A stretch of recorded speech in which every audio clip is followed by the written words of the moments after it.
के मुद्दों पर ओछी राजनीति करते रहे जो पिछले 2-3 दिन से हो रही है, और आप सोचे कि विपक्ष चुप रहेगा, आप सोचे कि विपक्ष इतने जो संवेदनशील सवाल हैं, जो देश की गोपनीयता और सुरक्षा से जुड़े हुए हैं, देश के लॉन्ग टर्म इंटरेस्ट से जुड़े हुए हैं, देश के हितों से जुड़े हुए हैं, उस पर हम सवाल नहीं पूछेंगे तो आने वाली पीढ़ी हमको जवाब मांगेगी हमसे कि आप विपक्ष में थे, आप क्यों नहीं बोले। आपका तो जो करेगी आने वाली पीढ़ी वो आप देख ही लेंगे।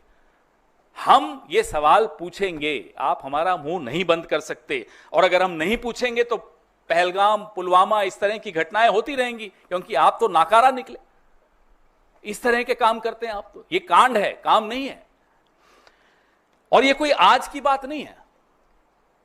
मैं थोड़ा इतिहास में जरूर जाऊंगा, बहुत महत्वपूर्ण अध्याय है इतिहास का। मोरारजी देसाई, जनसंघ, जनता पार्टी सब मिलकर एक प्रधानमंत्री बनाया मोरारजी देसाई।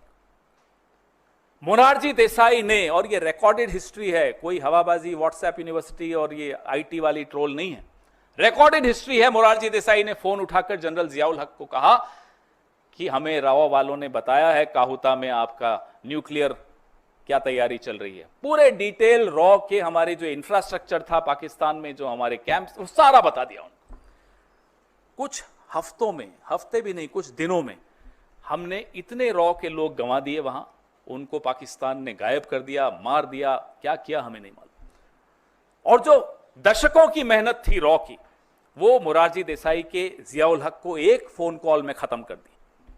इसीलिए कहता हूं मुखबिरी का इतिहास है। और ये मोरारजी देसाई हैं, जैसा देश में हमारे भारत रत्न होता है ना, पाकिस्तान में निशाने पाकिस्तान होता है। मोरारजी देसाई को पाकिस्तान ने निशाने पाकिस्तान से नवाजा। हम चुप रहते हैं, इसका मतलब नहीं कि हम ये सब पीड़ा हम सब ने झेली नहीं है, इस देश ने नहीं झेली। आज भी कीमत अदा कर रहे हैं मोरारजी देसाई के इस अपराध का, पाप का। ये पाप की श्रेणी में आता है जो मोरारजी देसाई ने किया, और ये पाप की श्रेणी में आता है जो एस जयशंकर ने किया, और ये पाप की श्रेणी में आता है जो प्रधानमंत्री की चुप्पी है, जो जयशंकर की चुप्पी है चीन और अमेरिका को लेकर। इससे बड़ा पाप इस देश में किसी सरकार ने, किसी विदेश मंत्री ने, किसी प्रधानमंत्री ने नहीं किया, जो मोरारजी देसाई ने किया, जो नरेंद्र मोदी ने किया, और जो एस जयशंकर अभी कर रहे हैं इस देश के साथ। यह गुस्सा हम सबके दिलों में है, क्योंकि हमारे सैनिक पूरा पराक्रम दिखाकर पाकिस्तान को घुटनों पर ले आते हैं, और अचानक डोनाल्ड ट्रंप आते हैं और कहते हैं सीज फायर मैंने करवाया। टेलीविजन चैनल्स हम सबको में जोश भरते हैं कि इस्लामाबाद कब्जे में आ रहा है, कराची पे हमला हो गया है,